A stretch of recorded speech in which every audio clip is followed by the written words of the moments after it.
All right, let's do it. So, our first and only review of the day is going to be for The Naked Gun from the files of Police Squad. This is the original, the OG Naked Gun from 1988 here. This is directed by David Zucker there. People might know David Zucker. He's directed a lot of classic spoof movies there.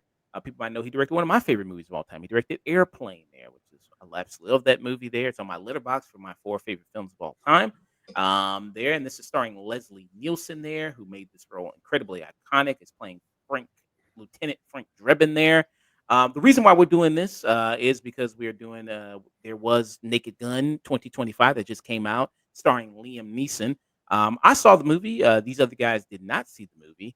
But we already did a review of it this past Friday, but I liked it a lot. I enjoyed Naked Gun 2025. I think it was a good movie there. Now, I haven't seen all the Naked Gun movies, so I don't know how it would compare to the rest of them.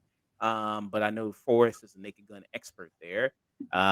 So this was the only other Naked Gun movie I saw was the one from 1988. But in your opinion, Forrest, how do you think that the Naked Gun series? Because there was three other movies prior to this new one. How do you think? Like, do they fall off? Do they get kind of worse as they go along? What do you think? Yeah, I mean, listen, it's a parody of like a all right. So it starts off with there's a TV show, Police Squad, which it's not like you can find all the episodes on YouTube if you want to watch it, and it has it has like a lot of the same characters. I haven't watched it since I was like a kid, but there's like a show that I think it's only like 6 episodes. Like I don't think it was a very long show, but they canceled the show pretty much, but they still wanted to keep making Naked Gun, like Police Squad content. So they decided to make a movie out of it. If I remember the timeline correctly. So yeah, so there's three of them. They definitely fall off after the first one. I mean, Smell of Fear is still pretty funny. I watched it like 2 years ago for an episode we did. I watched it. I think we did an episode on Naked Gun, which is somehow our like Naked Gun Smell of Fear, like the second one episode is somehow our like most viewed episode, which is kind of weird because I don't feel like it's like reflective of like the content we necessarily always do. But yeah, so they start to fall off in the second one, and then the third one's kind of But yeah, the first one's like probably one of the funniest movies. I mean, Airplane's probably a better movie, but like I don't know, Naked Gun is definitely up there. It's crazy you saw Airplane and that's one of your favorite movies, and you weren't like, oh, Naked Gun. Yeah, I've always heard about it. Never checked it out. But now I had a reason to. Mike, It what doesn't about look like it would be necessarily as funny as it is. Like if you just see like the poster or whatever for it. what about you, Mike? What's your kind of experience with Naked Gun there as a Well, I'm franchise? a big Leslie Nelson fan. I've loved his whole career. I think he's one of the greatest contributors to comedy. I think it's an art form that's really been lost of real straight face serious comedy that ends up being hilarious, because now there has been a shift in comedy so much as of late with the how we market comedy shows and comedy movies, and there's a lot more wanting for virality and like for bits to be like kind of they can be erased from the movie and like from the context itself, so that can get really popular. My favorite comedy, I believe the best kind of form of comedy is Leslie Nelson's form of comedy, which is so serious, so straight laced. He started out as a very, very serious character actor. His very big break was he was the star of like a sci-fi drama called uh Forgotten Planet, and for like years he kept on doing serious stuff, and it wasn't until like he was a bit more washed up and he was like in approaching his like late 50s did he do his first comedy, which was Airplane, and the note was play it serious. Like these are funny lines, but you're a deeply serious character actor. And from that, an incredible comedy career was born. My like the love of like visual puns and just double statement, like and just deadpan humor really comes from like a lot of like Leslie Nielsen, especially the Naked Gun trilogy. While the later movies do kind of devolve a bit. That was kind of the case like parody movies were getting at the point. Naked One, the first was definitely the best, but it's like every now and then you could just watching the first one or even just watching some of the Police Squad, you could just pop it in. It's a great just laugh. And it's like there's always at least one joke in these movies that will like just crack people up. Mm, yeah. Yeah, this was a The classic whole here. the whole George H.W. Bush sequence in Smell of Fear is Mhm. like is classic, where they're all at dinner and he's fucking around at dinner, and like that whole sequence I think is probably like is the one that works best in Smell of Fear, and then obviously like the first, I don't know, 5 minute part of the third one. Mhm. Mm, yeah. And as you mentioned, yeah, Leslie Nielsen, who is the star of this, had a reputation of being a very serious actor, being in very serious films there. So it was kind of added to the gag of the movie that he was in this kind of spoof slapstick kind of comedy. And what is the premise of Naked Gun? I mean, it really doesn't really matter all that much, but it's like a big assassination plot there. They're trying to foil an assassination attempt of Queen Elizabeth II there. And one of the people that are kind of the masterminds behind it is Ricardo Montalban. There, people might know was Khan in Star Trek: Wrath of Khan. There, it's probably one of the more famous roles there. Other than Leslie Nielsen, you also have Priscilla Presley, who's in this, who's the love interest of this, who actually made a cameo appearance in the Naked Gun film that recently coming up there. She's Jane Spencer there. You had O.J. Simpson in this as well, who was starting to staple out a little bit of a film career there as well. You also had George Kennedy in this as well, who is his partner, Captain Ed Hockin there as well. Um, and then the mayor in this movie is portrayed by the actress who played the Tony Soprano's mother, Yeah. Nancy McCard. There you also had that. She was the mayor in this as well. Yeah, I think she's the mayor, and like all like she's just their mayor that every single Naked Gun they keep bringing her back. Yeah. So that's very awesome there. So I'll go around and get you guys' opinion. Let's what's your thoughts on it. Mike, what are your thoughts on Naked Gun 1988? I love it. Still one of the most like influential comedy movies out there. Still uh one of the most quoted parody movies of its time. Only a handful bring 'em out. A handful are like also, Leslie Nielsen movies, and his performance is like so great in this. Only topped by only a few like comedy actors I'd say are on the same level. And it's kind of as I've mentioned before, it's an art form that's definitely been lost. I think it's also what helps is that the plot, like if you kind of reshape it a bit, it can be a serious plot for like a police drama thriller.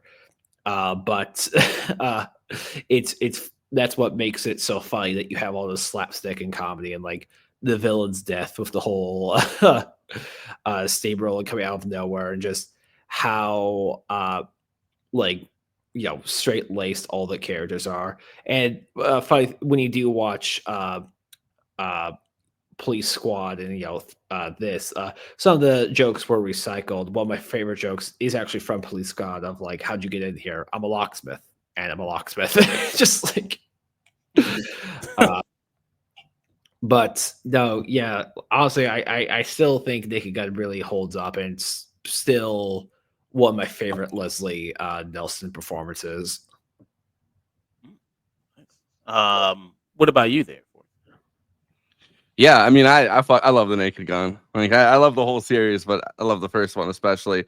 And I found them the weirdest way. Like one summer, I was going to like one of those library sales, and they just had them, and I was like, oh, this looks funny, and I just like bought all three of them. So I've watched them. I watched them constantly, like every single summer, pretty much, because I would go up to Maine and we would only really have like, I don't know, like whatever we had there is like VHSs and whatever we could get from the library. So I've watched it so many times. I don't know, it holds up. When I watched it a couple years ago, again, like I was afraid it wouldn't, but it's still so funny. Like every single thing about it is. And I think it works really well because every actor really is like like they're all serious actors from other stuff. I mean, besides like Priscilla Presley, who's Jane, who like he meets and falls in love with, who's obviously Elvis's ex-wife. But like besides her, Like pretty much everybody in it is like a serious actor of some kind who's been in other stuff. Well, and O.J. Simpson obviously, but I try to blank that out of my mind. Um, and I mean, he's not really in this one that much, but he's in the other ones like a lot. they really make sure to use O.J. Simpson as Nordberg like way more in the other two.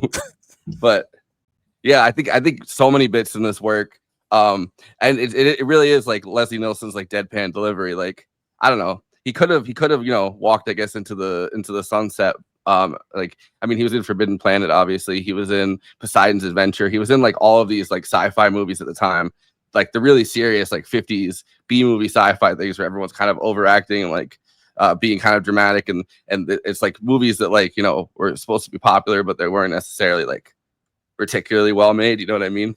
But I don't know, he stopped being able to get work, and Airplane was kind of his big break, where it's like he kind of realized that he could use his powers for deadpan comedy, and slapstick. But as soon as he started kind of embracing the slapstick part and was like kind of in on the joke, he stopped being as funny, I would say. Like the more he kind of leaned into it, I think, like later in his career when he was doing like pretty much just like these bad spoof movies that were like worse versions of The Naked Gun or worse versions of Airplane, like they were just like these parody movies like Spy Hard. Like I remember you guys had that in like or I guess it was before we went on, but when you were doing like the 5 Facts Watch Mojo thing or whatever, like yeah, like Spy Hard is like a lot of his last stuff is pretty bad, and he started carrying around like a fart. Yeah, superhero movie and things like He was in that. Scary Movie. Yeah, but he was a side character in those. To be fair, yeah. He was Uncle Ben, I think, right? It was like, yeah. I thought it was so funny as a kid. He goes, "Oh, you're kneeling on my balls," as Peter Parker like kneels down to talk to him. Oh yeah, I don't. Yeah. Oh, no, so he started carrying around like a fart machine, and he was like really in on the joke. He was like, he kind of lost his step because the thing that really works about, I mean, Airplane especially, and then The Naked Gun and Police Squad, like like the first one at least, is that he just feels like he's not in on the joke a lot of times. Like his timing is really great, but it's just so deadpan that he could be taken out of this movie and put in like a serious movie, and like the character would be the same, even though he would be doing different stuff, Yeah. So this was the scene. So this is from superhero movie. This was what he was in. So he was playing the Uncle Ben character in that. I haven't thought about this until right now. I thought it was so funny. Yeah. It's ready. Oh, no problem. I'm waiting on Rick anyway, so. My God. How did you do that? It's easier than it looks.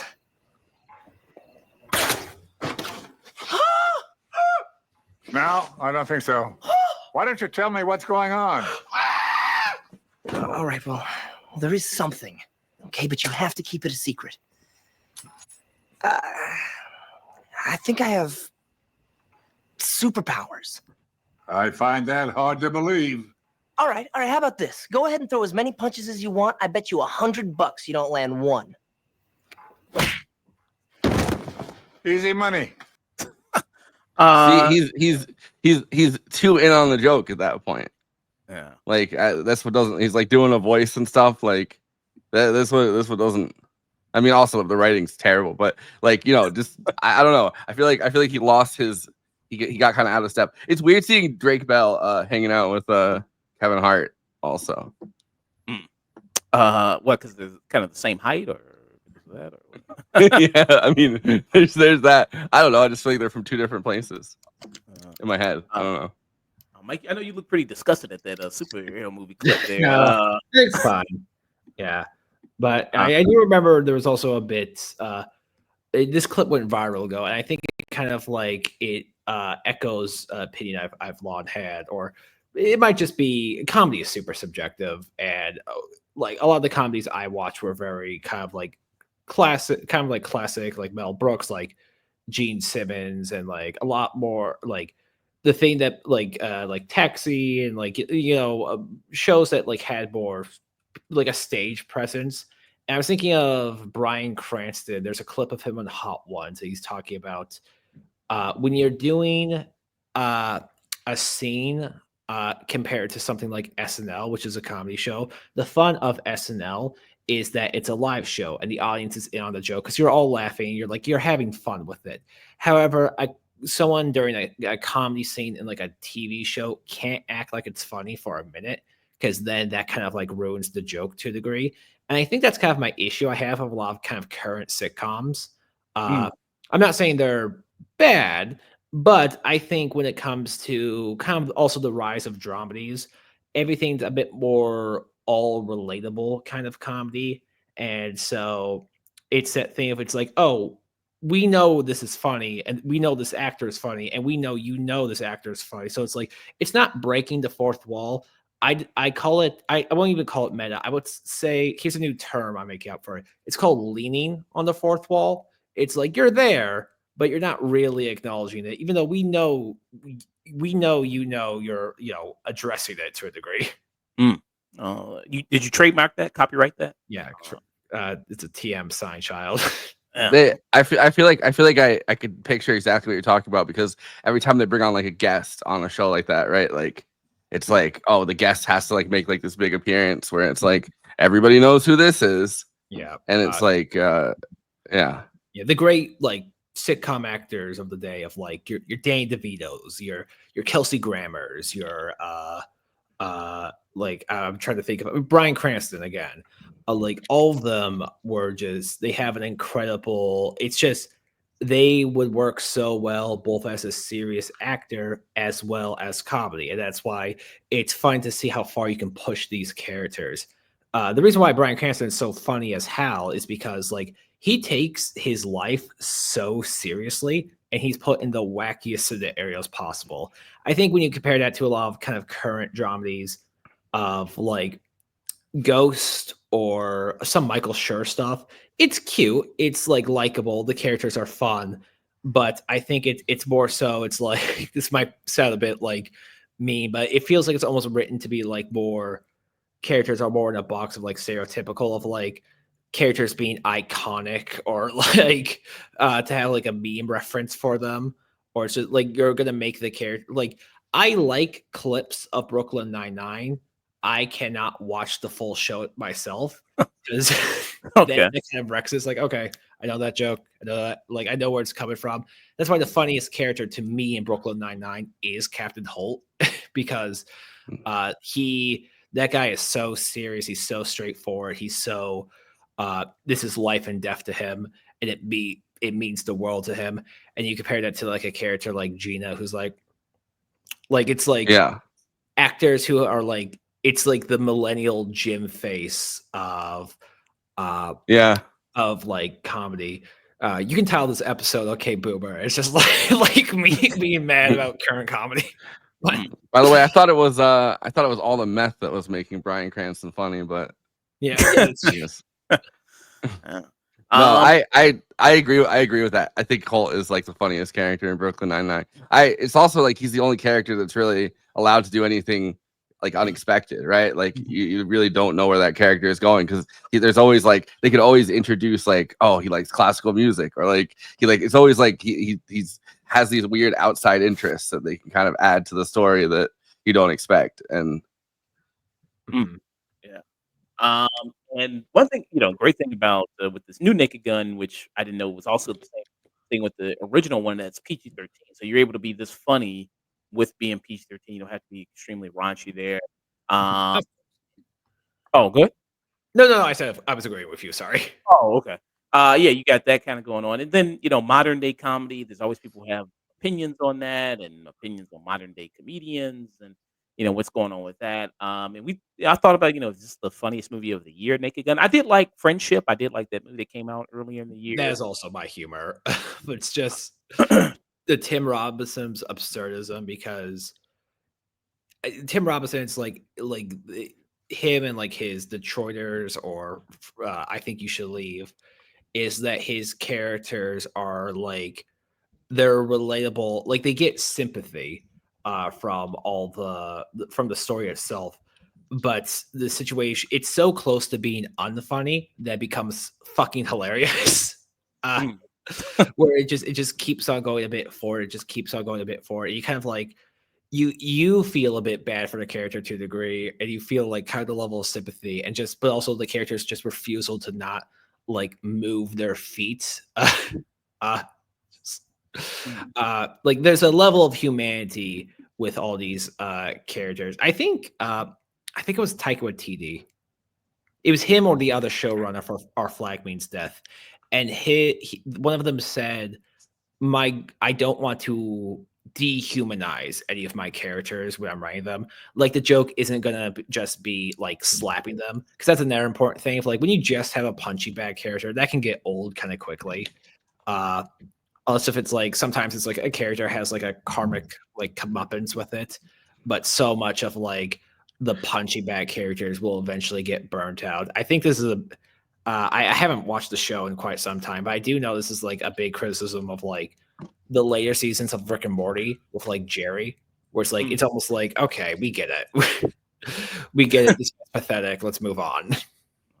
Yeah, I haven't seen Rick and Morty like recently enough to have an opinion on that, but it did seem like it was trending in that direction. Like even in like season 4 or whatever. Like like Cyril from Archer, where it's like sometimes the first 3 seasons of like Serial Torture were very funny, but as it got on, it's like, okay, I get it. Like,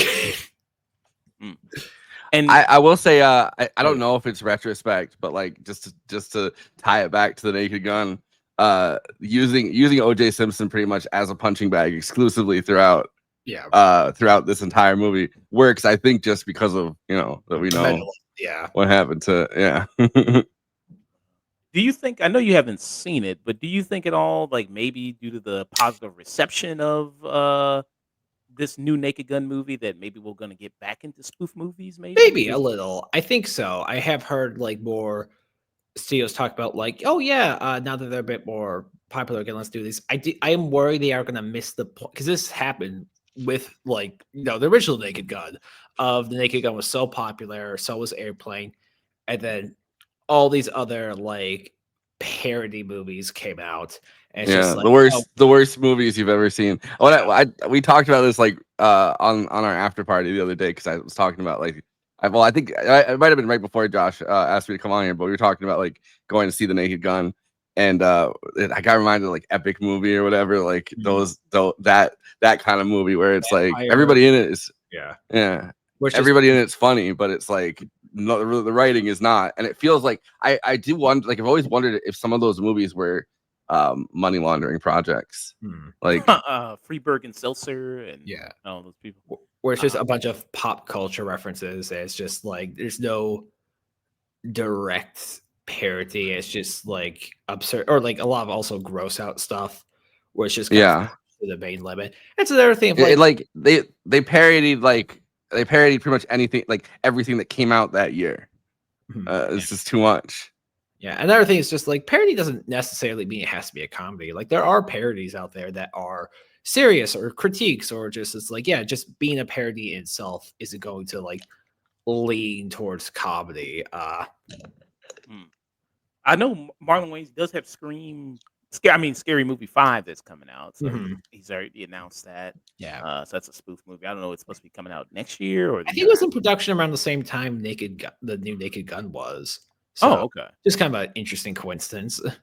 Yeah. So I don't know, maybe this will be the birth of new amount of spoof movies there. Because what was the last kind of big spoof movie that classic one that you remember there? Kick-Ass is the last big one that I remember. It's Kick-Ass. I think it was pretty. It was kind of spoofing. At least the beginning of it was kind of going around the same kind of thing as like Spider-Man at first, and then it kind of devolved, like changed it to its own thing. But it felt like it was like it felt more parody than maybe not spoof. Maybe spoof was the wrong word, but it felt like I was gonna say Kingsman kind of.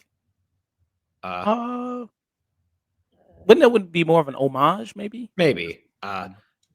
I think Kick-Ass does have the problem too that I think is in a lot of the stuff where it's like, this is the real world of superheroes and all this stuff. Like, this is the real world. Don't even bother. This is the real world. But then you have like a 10-year-old girl with a katana. Is like, if a 10-year-old came at me with a katana, I'm like destroying them in like one punch. Like I'm an adult man with hormones. Like that child would not last. Like Okay. They're also working on Spaceballs 2, The Search for More Money at the Oh, same time yeah. as that's another Oh, yeah.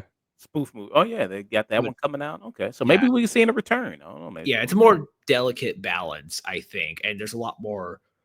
I think when people think of like comedy or even just like slapstick, they just like write off. But it's like there is a lot of work that gets put into even like dumb slapstick or like dumb comedy. Like Three Stooges is like set up so well as like a physical premise. Uh and just it's like there's a lot of physicality and like scene work and like stunts, and that has also been lost a bit. Yeah. With because people are just like, oh, it's slapstick. It's like, well, there's an art form to it. I feel like it's crazy that choreography feels like cooler than ever in some ways. Like for either fight scenes or like all this different stuff. Like choreography feels like it really took off, but they like stopped doing it as much for slapstick, which is crazy because I feel like a lot of the biggest original, like a lot of big original choreography was either dance scenes, which we've kind of lost too. Like they don't just start having people dance in movies anymore. A lot of times, having like these big musical dance numbers unless it's something that like like Wicked or something, I guess. But like, and then also slapstick, like the original two things. Do what's some of y'all's favorite bits from this Naked Gun 1988 film? Here? God, was it this? You know, one I noticed that I've never noticed before, and somehow I just noticed on the rewatch. There's that really great bit where he has the carton of Chinese food that's 3 years old, and he smells it and he passes out, which I've noticed every time I watch it. But then behind him, as Jane's leaving, there's a I don't think maybe I did as a kid, but like there's like this crawling cheese. Like the cheese is so old that it's crawling across the refrigerator behind him, and it's not something that they like foregrounded at all. They're not like drawing attention to it. It's only something you notice when you like zero in on behind his head. There's just there's like a thing of moldy cheese like crawling across the refrigerator.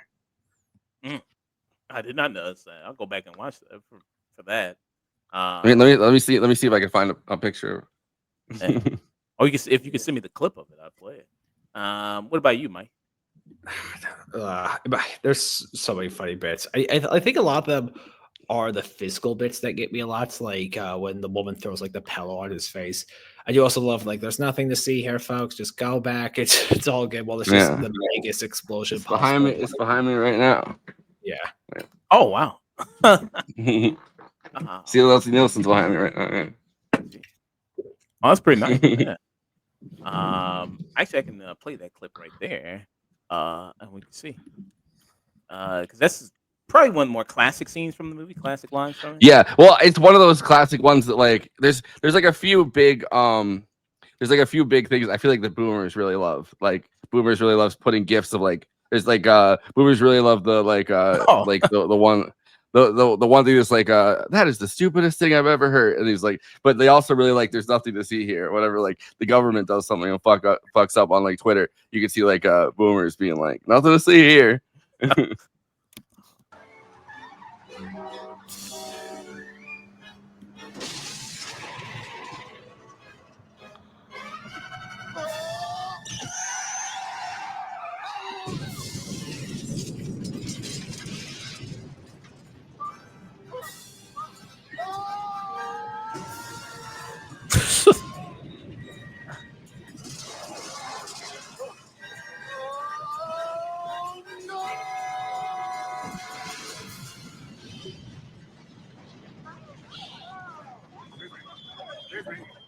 All right, move on. Nothing to see here. Please, Pittsburgh. Nothing to see here, please.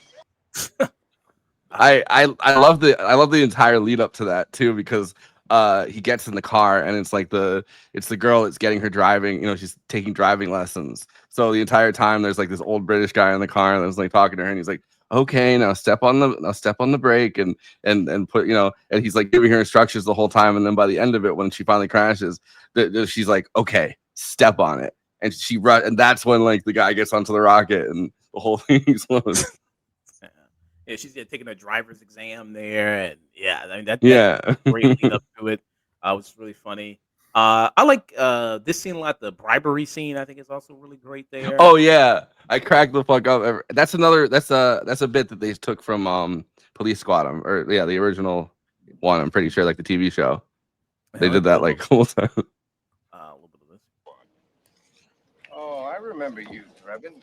What do you want? I want to ask you some questions. You familiar with that face? I don't know. My memory ain't so great. Oh, yeah. Maybe this will refresh your memory. I don't know. It's still kind of hazy. How about this? Yeah, I remember him. I used to see him around. No. Well, maybe this will help. You don't think I should? Yeah, you still don't know. All right, his name is Nordberg. He's a cop. He was no cop. He was dealing H. What? I'm telling you, he was dirty. Are you sniveling scum? I ought to run you in right now. All right. He worked at Ludwig Shipping. He tried to push something on one of my boys. I swear it. So what are you going to do about it, copper? Well, why should I tell you? Maybe this will help. How about now? All right, I'm going down to Ludwig's office. I'll find out if you're telling the truth. I mean, yeah, I mean that's just like a good taste of the most of the humor in the movie there, kind of what they do. Yeah. The style of it, which is really Another one that just popped into my head. As they're driving away. Well, I mean, all right. So first he gets off the plane and someone's like has flowers, and it's right after the opening scene where he beats up Idi Amin, Yasser Arafat, which I don't like. I wish he would left Yasser Arafat alone. But Gorbachev, like all of like America's enemies or whatever in the room, and he beats them up, and he gets off the plane from doing that in Beirut, which most 80s thing ever, right? Like having him in Beirut, like beating up like America's enemies. But someone's walking by with flowers. He's like, no flowers, please. And he gets onto the thing, and there's like a mic stand set up, and he's like trying to talk into it, and like the captain's whispering to him, and he's like, these aren't for you. Like Weird Al Yankovic's on the plane, and then Weird Al Yankovic is there for a second, and he gets into the car. To like that he's talking about like how his wife left or whatever, and he says everything reminds me of her. And you see these two tanks set up pretty much that just look exactly like breasts as they're driving by. I mean, is there any like negative things about this movie you guys got to say about it, or no? I would say terribly. I think it's just the thing of just kind of the deal with most comedies is like comedy is at the end of the day very subjective. It's very personal, and what you find funny may not be what someone else finds funny. So if you're not into more, there will be people with just a different sense of humor, and maybe if you're like you're not into the bit of like serious humor. That sounds pretentious of me saying it, but more serious Fans of serious humor. yeah. They get this movie, but This may not be for you. Or if you're expecting something a bit more like less reserved to a degree, then I don't think this would be for you. But overall, I think this is a movie a lot of people are going to like, and like I would even say that most of like some of its datiness has like just made it like it made it like very reminiscent, but it's like it's kind of like the Goofy movie in terms of datedness, where it's like it's such a specific time period and culture where it's like it's kind of timeless now. Yeah. I mean, it's like it's literally the late '80s, like it's the last year of Reagan's presidency, and like I don't know, like watching it as a kid and not knowing those references, I still found the movie really funny. But like watching it now and like knowing the references of like the whole Beirut sequence and stuff, and knowing like where America was at that point, it's like a step that's baked into it. And then the second one, I think even more so. Like the second one dates itself so much because the whole like George H.W. Bush thing, like I don't know. Do you think it's one of the greatest comedies of all time, Mike, or do you think you have is it top 5? Maybe my personal top 10. I would say so. Okay. Yeah, like it's at least in like the Hall of Fame of recognition of comedies. Okay. What rating would you give it? I'd give it a peak. Okay, give it a peak there. What will be your final thoughts and rating there, Forrest? So our rating scale. So the highest you can give something is this is cinema. It's the very highest, and then below that is a peak. Below that is a tune in. Below that is stream it. If you want to give it a negative rating, so the very lowest you can give it is waste of fucking film. Then above that is burn it. Then above that is a tune out or skip it. What do you give Naked Gun? Yeah, I think peak as well. I like my letterbox thing for it. I went back and looked at it. It's a 4 out of 5, and I think I stand by that because it's not like I mean, like, there's so many movies that are like cinema that it's like it's hard to take like the Naked Gun and put it maybe on that level. But like, I fucking love this movie so much. Like, I've seen it. Oh yeah, the the water bit where there's just the body outline on the water. I don't know. I think it's extremely funny and very like very good for what it is. And I remember seeing the VHS of it when I was a kid and being like, I don't know. Is this gonna be funny? Like, I don't know. And then watching it and like it just instantly became one of my favorite movies to watch. Mhm. Mm. And this movie, directed by, like I said, David Zucker. You also had the creative writing team of Jerry Zucker and Jim Abrams there, who formed the group Zaz there. People who grew up in Milwaukee, Wisconsin, who were responsible for a lot of the big spoof movies in the 80s, 90s there. David Zucker even directed some spoof movies in the modern age there. He directed Scary Movie. He directed both of the Scary Movie 3 and Scary Movie 4. He also did those ones as well, and I think he's also writing. I think he also wrote Scary Movie 5. He also did that one. This movie was a huge hit. Had a budget of 14.5 million, ended up with a box office of 152.4 million dollars. So it was a huge hit commercially, there critically as well. Also, Harold is one of the greatest comedies of all time. There, it did lead to two sequels, as we mentioned before. You have Naked Gun 2.5, The Smell of Fear, and Naked Gun 33, and the third there, The Final Insult. Before it says the third one not so good, but still is it still worth checking out? Maybe. All right. So the first like 10 minutes of it is probably like is as good as anything I'd say in any of them. Like the first 10 minutes, they really go, knowing it's like the last one. They really go all out. And they have like, they're like, it's the Pope, and like the Pope's walking, and they're like, and it's disgruntled postal worker. Like they have all these different things happening at the same time, and like a woman with a baby thing, and he has to try to like save the baby while all this shit is happening around him. Like that 10 minutes is great. The rest of the movie is like, I don't know. I haven't seen it since I was a kid, but I just remember being like, oh man, I guess they kind of go through the same, well, not the same, because I guess the second one isn't better, but it's almost like the Godfather thing where it's like the first two work, the last one doesn't. Mm. Is that your same opinion there, Mike? You have Yeah, I'd say something similar to that. Mm. It's also the thing of like it's hard to do like sequel, especially comedy parody sequels, a lot. Yeah. Unless kind of like it's like, oh, we're doing a horror movie thing or whatever. I do, yeah. It's the reason why TV shows do have like designated episode parodies of like we're doing the musical parody, we're doing the D&D parody, we're doing the Halloween parody, we're like in that kind of stuff where there's more space in between them and it's more room to explore the characters. Though I will say, I am grateful to every Leslie Nielsen movie because now we have Leslie Nielsen edited into stuff like Detroit Become Human, where it's like Duke can play at that game and he takes a hostage. Just I don't think I've seen that before. I gotta check that out. Oh, it's this right here. They got like 6 episodes of a TV show with 3 movies out of the Naked Gun. Well, now 4 movies, I guess, with the Liam Neeson one. Like I feel like that's way more than you can expect from, than you'd expect. Like for a joke that, I mean, eventually goes stale. But like, I don't know, they got life out of it. It had legs. Yeah, I mean, very successful there. And when are you guys gonna see the Legacy sequel? probably I know Monday. this Monday. What about you for? Yeah, probably in the next like, I don't know, like week or so. I need to get to. There's multiple things I need to see in the movies right now. Everyone's telling me to see Fantastic Four. Still haven't seen that. I want to see Naked Gun. I want to see. There's another one that I had in my head that. Oh, I want to see Eddington too. So I haven't gone to the movies enough. I went to the movies like a bunch last month, and then I haven't gone this month. Yeah. Okay. So this is what you were talking about there. This right here. Yeah. Oh, okay. Closer or I'll jump. No, please, I'm begging you. Leave the girl alone. God, she dies. You hear me? I see. Two can play at that game. Anyone humiliate me again?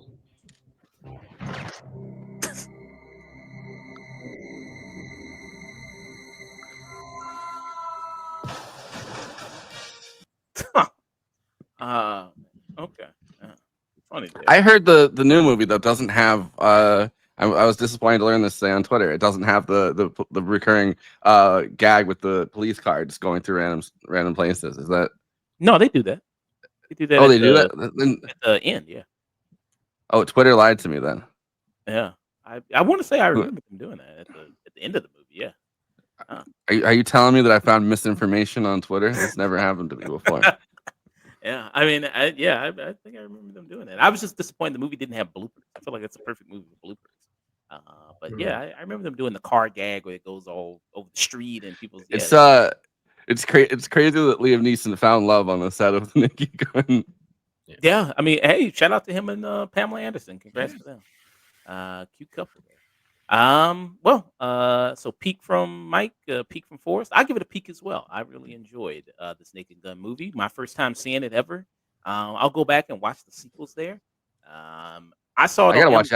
I gotta watch Airplane again. I haven't seen Airplane in so long. I'm probably gonna do that tonight. Yeah, I haven't seen Airplane in a long time either. Maybe I'll watch that as well. Get on a spoof movie craze there. Hopefully I don't end up to superhero movie. Airplane is so weird because it's not like. Well, I guess Naked Gun too. Like I like when they spoof a genre, and it's not like they're not spoofing a specific thing. Like I guess the original Naked Gun premise was like Lee Marvin, like he had all those cop shows, and they're kind of spoofing that. But like it evolved into like it's not like a specific thing they're spoofing. You know, like the same thing with Airplane, just being kind of like a disaster movie, just like they're doing it in the style of. Yeah. Yeah. So that's very awesome there. So that was our review of The Naked Gun, 1988 there.